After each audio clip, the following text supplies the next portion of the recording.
Ya, Assalamualaikum warahmatullahi wabarakatuh. Alhamdulillahirabbil alamin. Indahnya Ramadan kembali hadir di hadapan Anda pemirsa, menemani santap sahur Anda di pagi hari ini.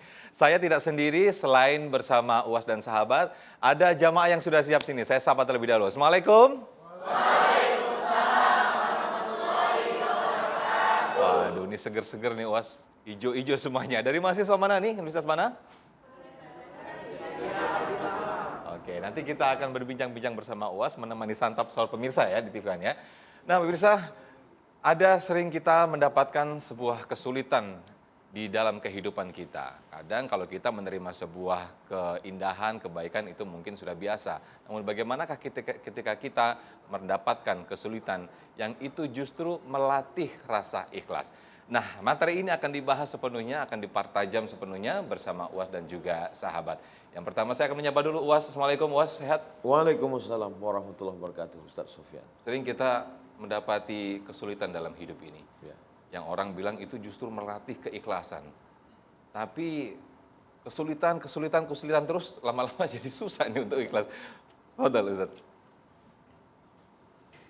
Bismillahirrahmanirrahim. Assalamualaikum warahmatullahi wabarakatuh. Waalaikumsalam warahmatullahi wabarakatuh. Alhamdulillah wassalatu wassalamu ala Rasulillah wa ala alihi wa sahbihi wa man tabi'ahu wa mawala. Ustaz Sofyan, adik-adik mahasiswa mahasiswi yang ada di studio, jamaah indahnya Ramadan, TV One dimanapun berada, mudah-mudahan kita senantiasa diberikan Allah Subhanahu Wa Taala istiqamah iman dan Islam. Amin. Amin ya rabbal alamin. Saya sebelum berangkat ke Mesir tahun 1998, kami pelatihan bahasa Arab di Jakarta selama 2 bulan. Jadi yang kebetulan rumahnya Jabodetabek, pas hari Ahad libur mereka pulang. Jadi kami yang jauh dari Sumatera, Kalimantan, Sulawesi nggak pulang. Jadi libur kami jalan keliling Jakarta.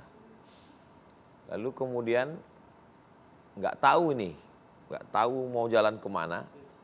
Jadi kita kemana, kata teman saya, yang penting kita naik Metro Mini, nanti mana gedung tinggi kita berhenti. Berhenti, kami pun naik ke atas. Naik ke atas, tiba-tiba teman saya yang satu ini hilang, mana dia? Kami mundur lagi ke belakang, kami lihat dia sedang duduk. Kenapa ente duduk di sini? Lihat dulu, kata dia. Di belakang ada tulisan, harga kursi ini 15 juta, tahun 98. 25 tahun yang lalu. Ini kursi jati, kata dia. Terus ngapain ente duduk di sini? Ya paling enggak seumur hidup pernah duduk di kursi 15 juta. Orang hanya tahu hasil akhirnya. Bahwa ini kursi jati mahal tinggal di gedung tinggi di Jakarta. Orang tidak pernah tahu kursi ini datang dari mana. Ini datang dari kayu jati di tengah hutan belantara yang dipotong, dikupas kulitnya, dikeringkan, dipahat, dikasih kertas pasir, didempul, dicat, dipaku. Proses itu orang tidak pernah mau tahu. Tapi setelah jadi semuanya. Jadi memang maka kadang-kadang ada orang mengatakan, saya enggak terlalu penting hasilnya Pak Ustadz, yang penting prosesnya. Ada orang yang menikmati proses itu.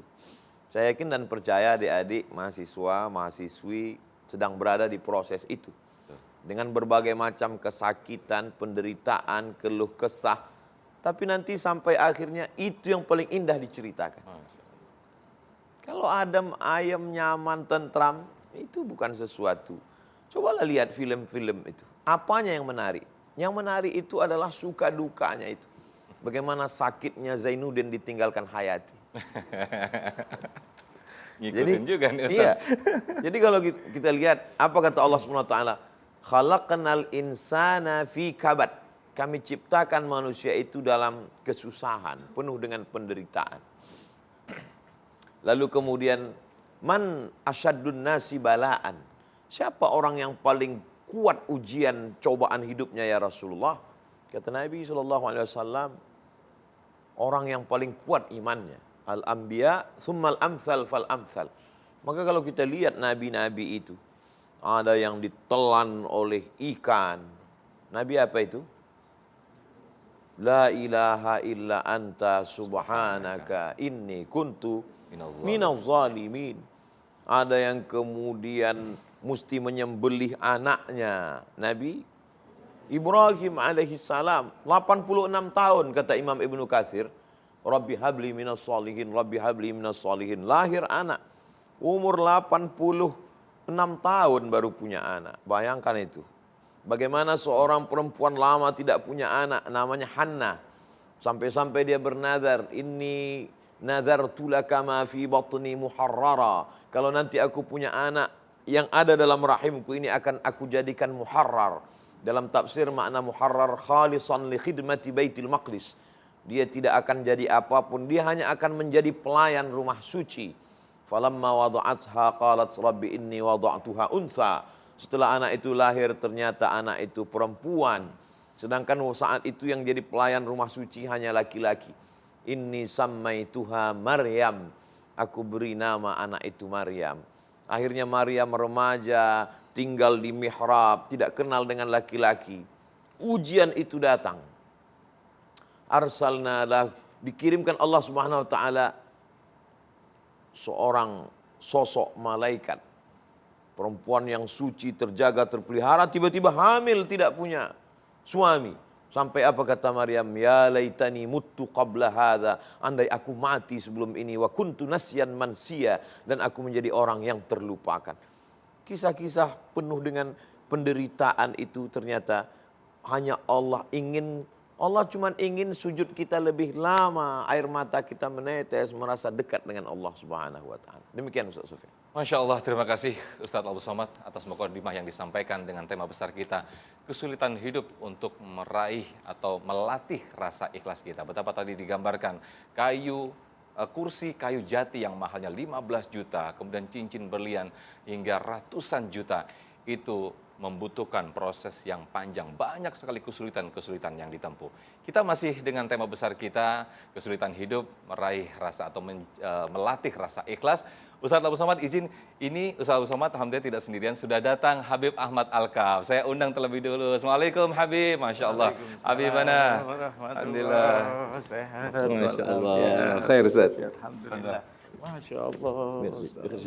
Tamam. Alhamdulillah. Syakbarukum. Khair. Alhamdulillah. Masya Allah. Betul Habib. Fadal Ustaz. Assalamualaikum. Waalaikumsalam warahmatullahi wabarakatuh. Alhamdulillah. Hayakumullah. Nah, pemirsa, nanti di segmen kedua nanti Habib Ahmad Alkaf akan memperdalam lagi materi kita yang menarik sekali, yaitu kesulitan dalam hidup meraih atau melatih rasa ikhlas. Sesaat lagi, tetaplah di Indahnya Ramadan.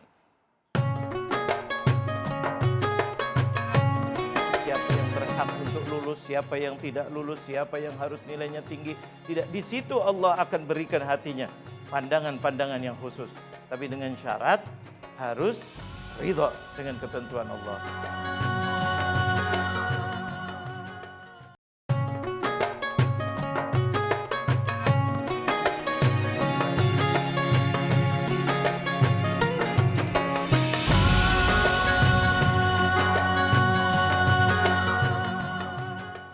Masya Allah, tabarakallah, indahnya Ramadan kembali hadir di hadapan Anda. Setelah tadi di segmen 1 kita mendengarkan bagaimana kesulitan-kesulitan itu ditempa. Bukan hanya makhluk hidup saja, makhluk atau benda mati pun menempa kesulitan-kesulitan untuk mencapai sebuah keindahan dan harga yang sangat fantastis, harga yang sangat mahal. Namun bagaimanakah ketika kita sebagai manusia mengalami kesulitan hidup? Banyak sekali fitnah-fitnah di era seperti ini. Habib Ahmad Alkaf akan menjabarkan untuk kita semua. Fadal Habib. Terima kasih. Rukhsah. Fadal. Bismillahirrahmanirrahim. Assalamualaikum warahmatullahi wabarakatuh.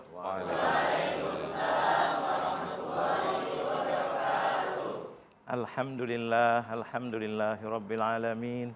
Wa bihi nasta'in ala umurid dunya waddin. Wassalatu wassalamu ala asyrafil mursalin Sayyidina wa habibina wa maulana Muhammad wa ala alihi wa sahbihi wa man tabi'ahu bi ihsanin ila yaumiddin. Amma ba'du, yang saya muliakan guru kita yang mulia Ad-Da'i ilallah Al-Ustaz Abdul Samad, yang mudah-mudahan senantiasa dimuliakan oleh Allah, Amin. dijaga oleh Allah, bisa terus berdakwah di jalan yang diridhai oleh Allah Subhanahu wa ta'ala, dan keluarganya dan pengikutnya mudah-mudahan senantiasa dirahmati dan disayangi oleh Allah. Amin. Amin. Tidak lupa juga rekan-rekan, adik-adik mahasiswa yang mudah-mudahan dimuliakan oleh Allah Subhanahu wa taala. Alhamdulillah, Ustaz Sofyan, luar biasa temanya hari ini tentang masalah dunia. Ini memang dunia, tadi mungkin sudah diterangkan banyak, luar biasa. Tentang bahwa dunia ini sebetulnya enak tapi banyak nggak enaknya.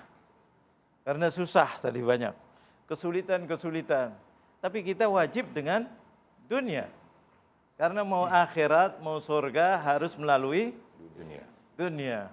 Jadi kita harus pandai-pandai. Tapi alhamdulillah baginda Nabi Muhammad SAW, Nabi kita yang sayang kepada kita luar biasa, yang senantiasa menyebut ummati, ummati, ummati, ummati, mau tidur ummati, ummati, bangun tidur ummati, ummati, dimanapun selalu di lisannya, yang keluar dari lubuk dadanya, dari lubuk hatinya, yaitu adalah umatnya.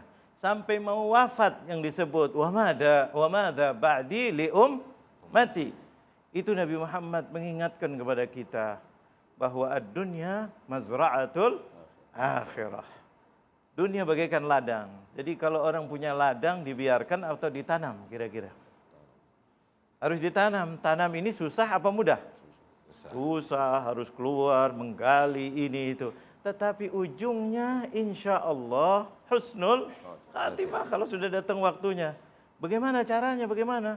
Itu kita harus mensyukuri nikmat Allah Jalla Jalaluh. Mengerjakan sesuatu itu dengan ikhlas, dengan kita ridha, dengan ketentuan Allah Jalla Jalaluh. Makanya disitulah baginda Nabi Muhammad mengajarkan kita bahwa kita harus ridha dengan ketentuan Allah.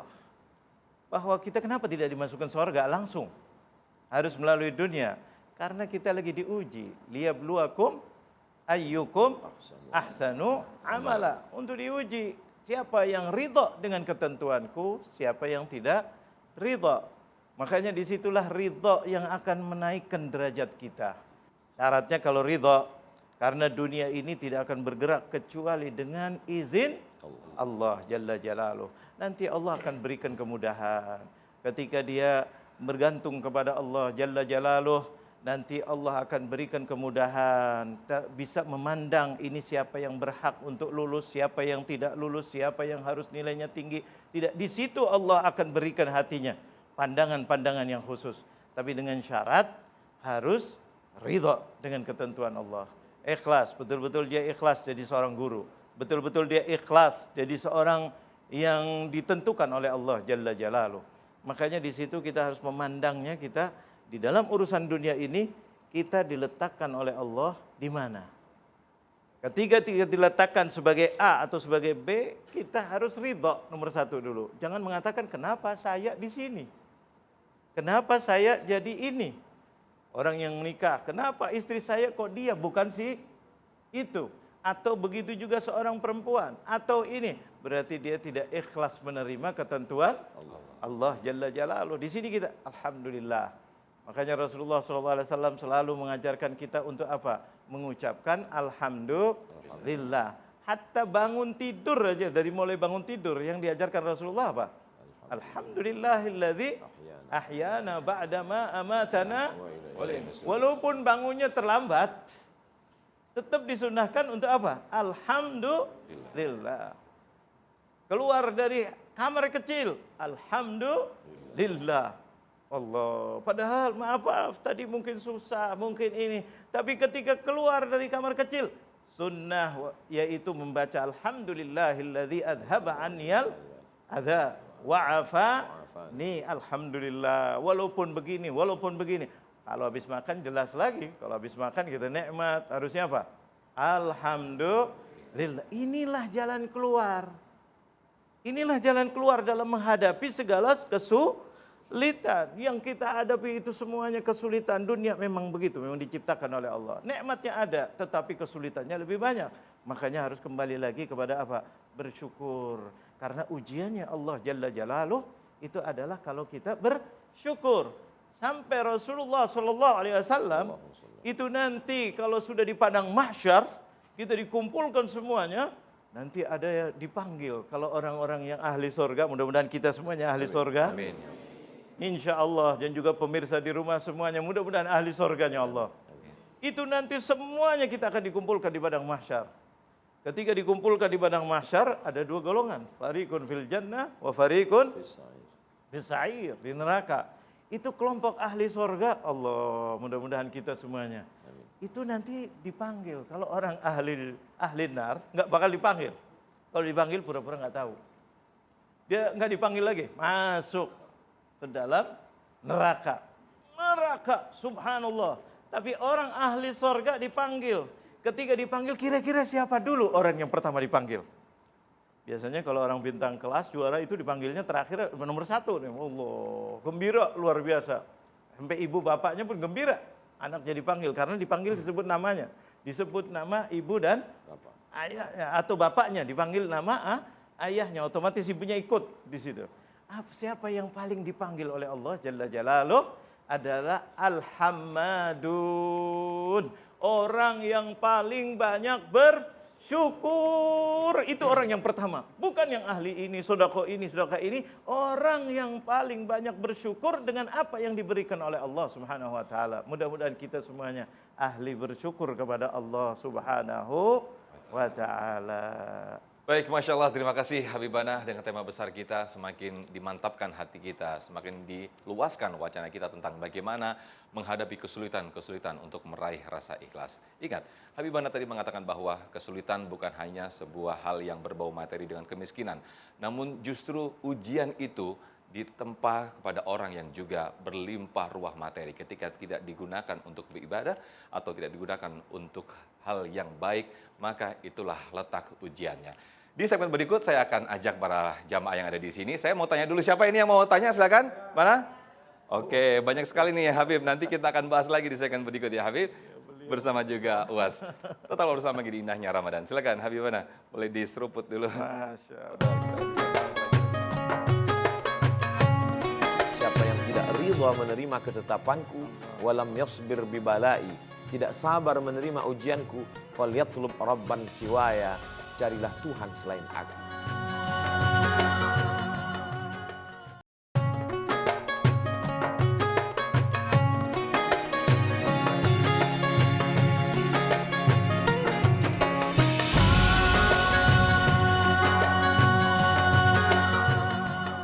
Masya Allah, tabarakallah, kita kembali di indahnya Ramadan. Saya mengingatkan lagi untuk pemirsa yang belum sahur, ayo, mumpung masih ada waktu, mumpung belum imsak, mumpung belum azan subuh, ayo, hidangan masih banyak ini, silakan sahur. Dan kita masih menemani Anda di indahnya Ramadan bersama UAS dan juga Habibana Habib Ahmad Al-Kaf.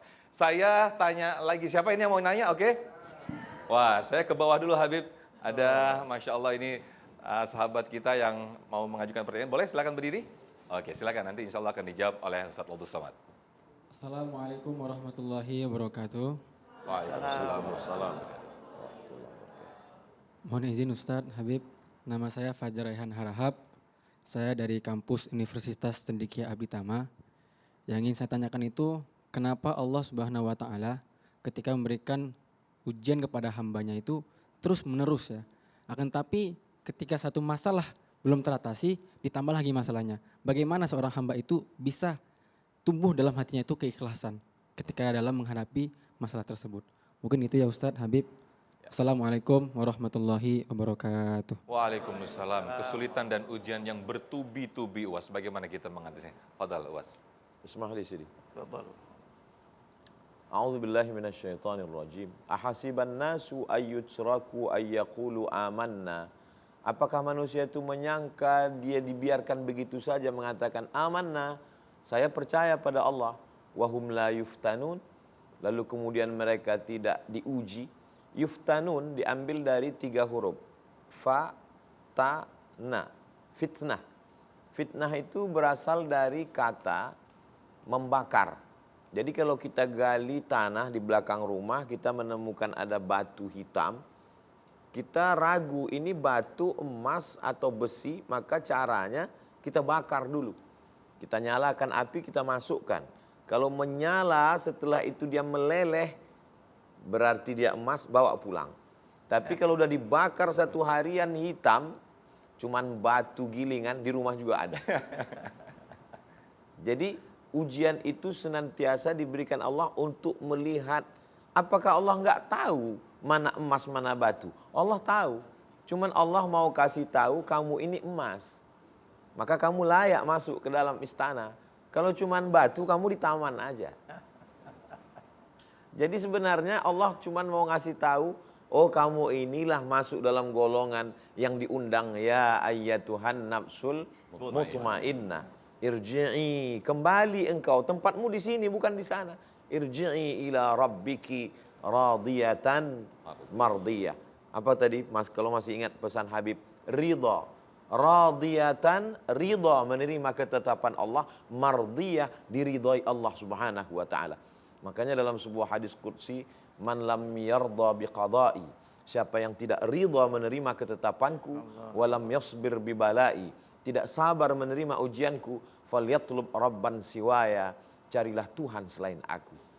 Kalau saya pribadi dalam kehidupan saya, apa yang saya alami itu membuat sujud lebih lama, hati lebih lembut.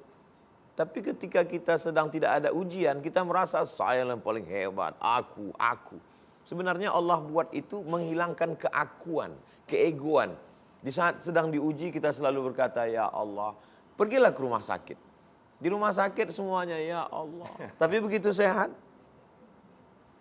Jadi Allah sayang sama kita.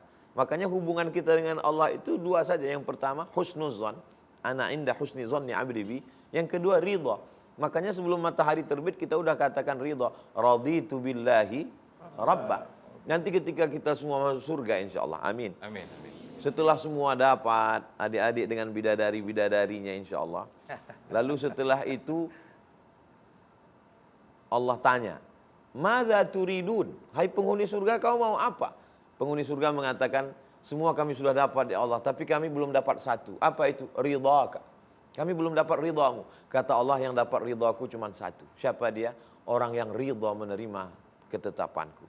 Makanya selalu kita minta antara Rukun Yamani dengan Hajar Aswad, Allahumma inna nas'aluka ridhaka wal jannah. Karena kalau dapat ridha pasti dapat surga. Tapi kalau dapat surga belum tentu dapat ridha. Jadi orang tidak pernah mengeluh tentang apa yang diberikan Allah padanya karena dia tidak melihat pemberiannya, tapi yang dilihat siapa yang memberikannya. Itulah ridha kepada Allah Subhanahu wa taala. Demikian.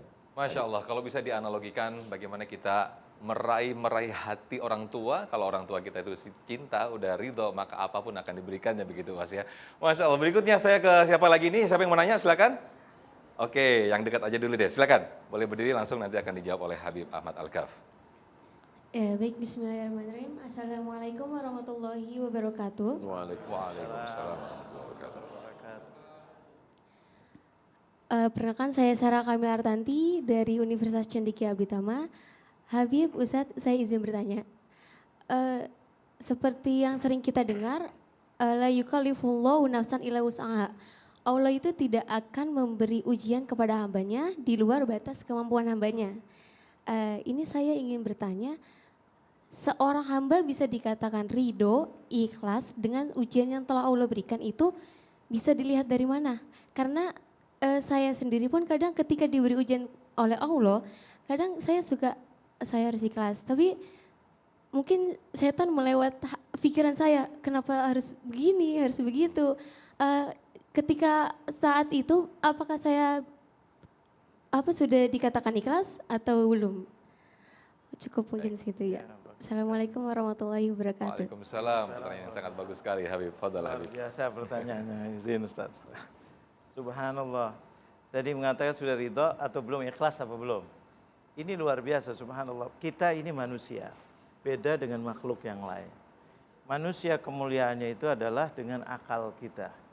Makanya Al-Quran selalu mengatakan, afala ta'gilun. Afala tatafakkarun. Apakah kalian tidak menggunakan akal kalian? Apakah kalian tidak berpikir? Dan seterusnya. Kenapa? Ketika kita diuji oleh Allah, kita harus berpikir, ujiannya berapa sih? Kita disuruh ini, masalah susah belajar, susah bekerja, susah ini, kena sakit. Kita disuruh berpikir, berapa lama Allah memberikan nikmat kepada kita? Apakah kita tidak berpikir itu? Makanya tadi dikatakan kalau ridho orang tua. Kenapa digabungkan dengan orang tua? Supaya kita berpikir. Karena kita kadang dimarahin sama orang tua, tidak dikasih uang sama orang tua, tidak dikasih izin, marah kita. Sampai kadang-kadang ada yang lari. Kita lupa dari mulai kita di perut ibu sudah diberi berapa itu oleh ibu dan ayah. Dinanti-nanti, sudah disayang, di perut, masih di dalam perut, sudah dipegang-pegang, subhanallah, ibunya sakit, nggak pernah ibunya nebuk, ini gara-gara kamu. Malah justru disayang, itu baru ibu, ayah, pikirkan malam, mau beri nama, ya Allah nama siapa ya, pas apa tidak, hurufnya bagaimana, subhanallah, sayangnya ibu dan ayah luar biasa. Bagaimana dengan Allah Jalla Jalaluh, sayangnya kepada kita. Sudah sebelum kita ada, sudah disiapkan dunia. Sudah disiapkan air. Sudah disiapkan langit. Semuanya kebutuhan kita sudah disiapkan oleh Allah. Kita belum diciptakan oleh Allah. Setelah diciptakan, kita di dalam perut ibu. Subhanallah disiapkan dalam rahim segala-gala kebutuhan kita. Subhanallah Allah. Makanya kita kalau diuji sedikit, setahun, 2 tahun, seumur hidup sakit. Itu masih tidak ada bandingannya kalau dengan nikmatnya Allah Jalla Jalaluh yang diberikan kepada kita. Makanya kita disuruh, afala ta'qilun, kalian punya akal? Apakah tidak berpikir? Berpikir Allah sayangnya kepada Anda luar biasa. Sampai pernah Rasulullah menggambarkan kasih sayang Allah ketika dalam salah satu peperangan, Rasulullah di situ setelah perang dulu kan face to face. Dekat, ada seorang ibu-ibu lari dengan pakaiannya yang compang-camping mencari anakku. Rasulullah memberikan pelajaran taklim di mana saja Rasulullah. Ketika itu berbicara kepada para sahabat Nabi, wahai sahabatku, apakah tahu kalian ini seorang ibu lagi apa? Iya, lagi mencari anaknya ya Rasulullah. Kayaknya kok pakaiannya begitu. Itulah sayangnya ibu luar biasa. Tidak peduli, tidak malu, tidak ini karena semua demi anak. Kata Rasulullah apa? Wallahi lallahu ahabbu ilaikum min hadhihi bihada biwaladiha. Katanya demi Allah, Allah itu mencintai kalian lebih daripada ibu ini kepada anaknya. Subhanallah, luar biasa. Baik. Makanya kita harus tafakkur, itu adalah caranya. Mudah-mudahan kita dijadikan orang-orang yang ikhlas. Amin. Dan kita bersyukur kepada Allah Subhanahu wa ta'ala. Amin, amin. Masya Allah, terima kasih Habib Ahmad Al-Kaf. Rasanya tidak cukup waktu panjang untuk membahas tema yang sangat indah ini.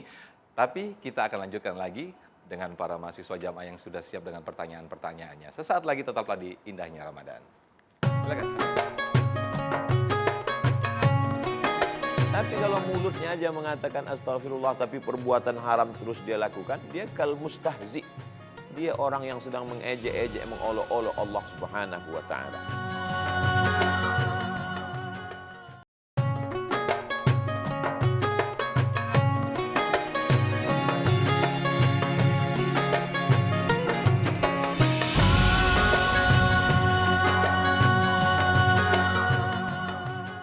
Baik pemirsa, masih di Indahnya Ramadan dengan tema besar yang sangat menarik sekali. Kesulitan hidup itu justru melatih kesuksesan kita. Dan betapa tadi guru-guru kita telah menjelaskan kepada kita semuanya. Saya akan ajak, izin Habib Uwas, saya akan ajak teman-teman mahasiswa untuk mengajukan pertanyaan. Mana nih, siapa dulu? Boleh?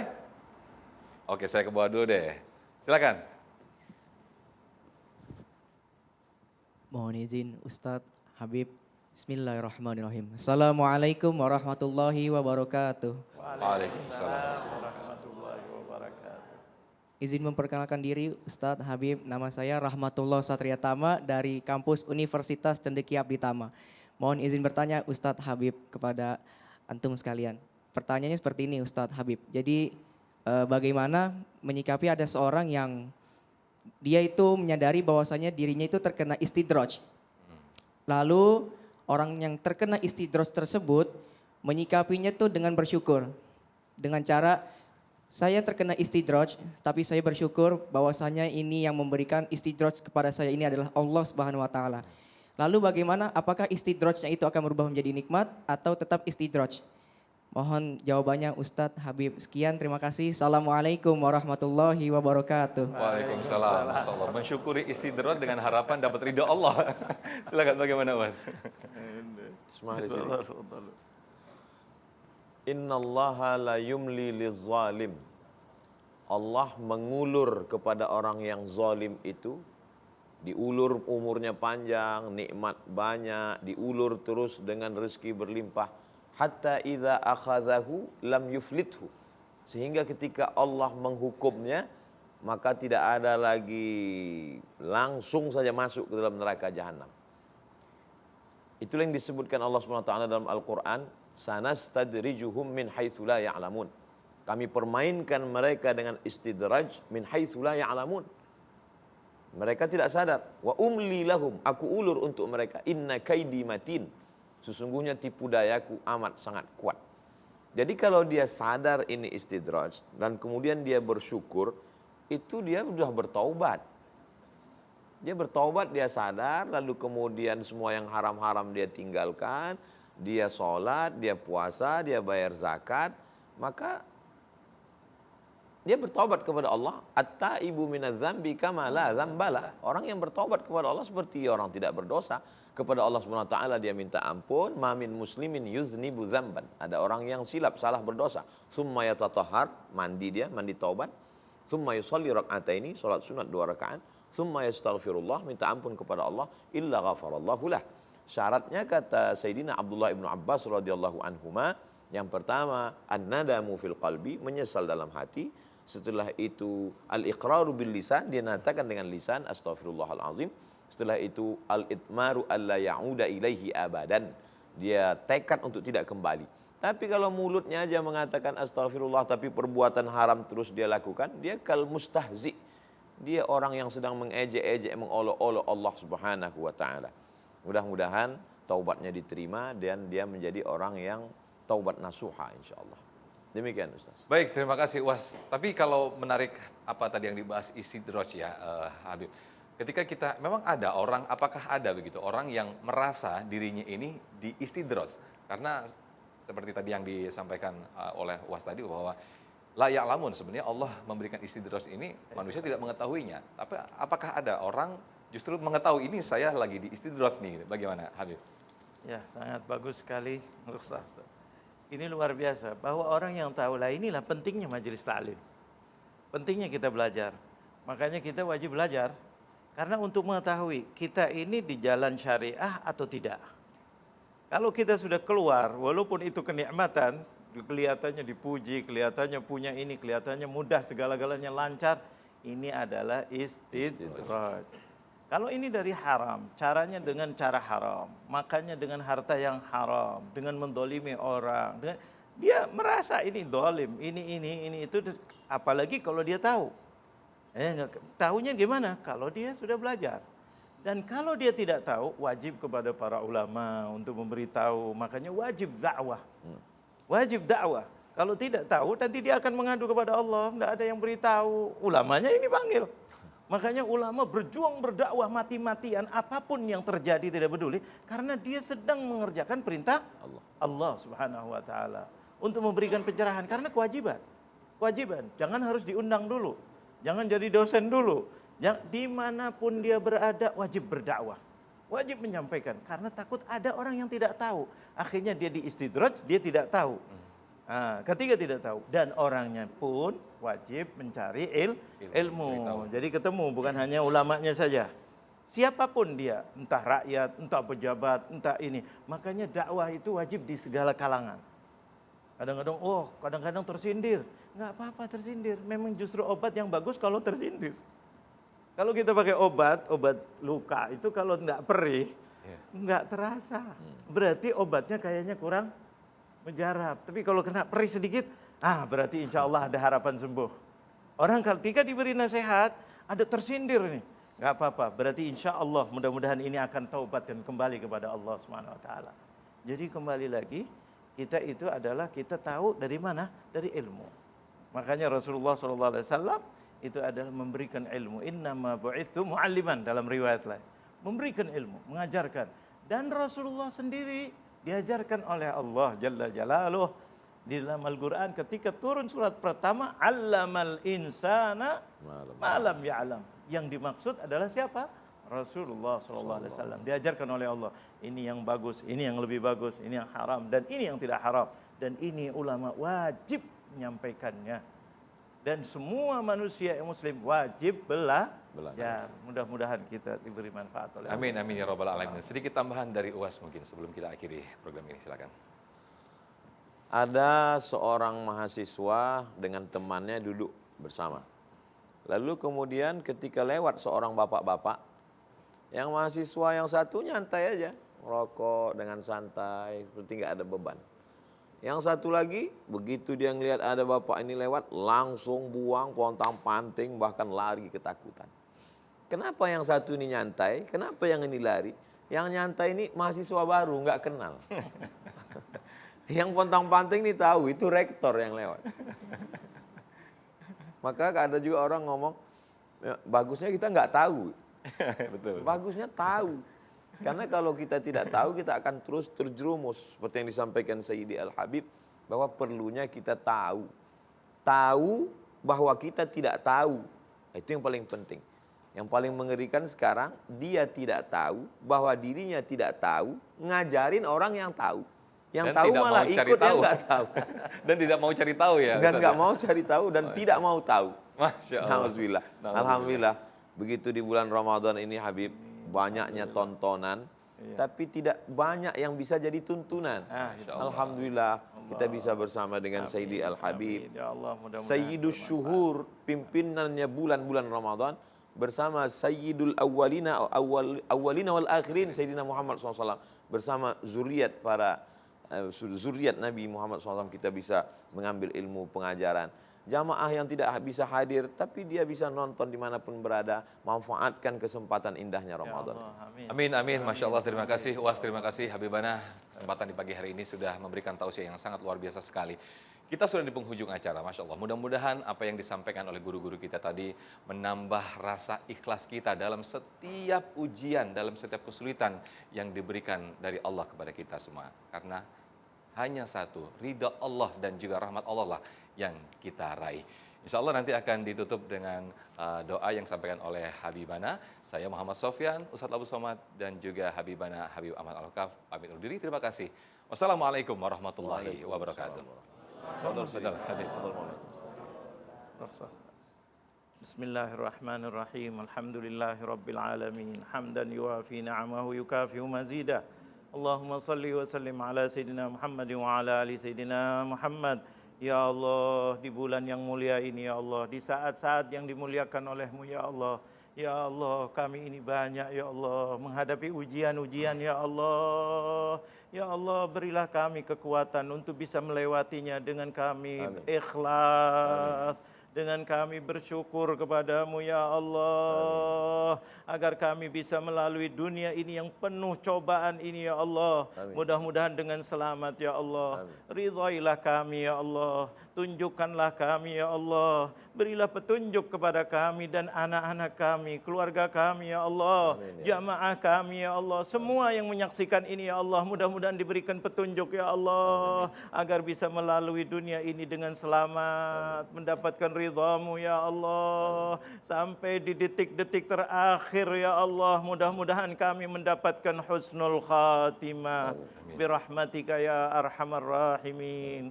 ربنا اغفر لنا ولوالدينا وارحمهم كما ربونا صغارا ربنا آتنا في الدنيا حسنة وفي الآخرة حسنة وقنا عذاب النار وصلى الله على سيدنا محمد النبي الأمي وعلى آله وصحبه وسلم وآخر دعوانا الحمد لله رب العالمين.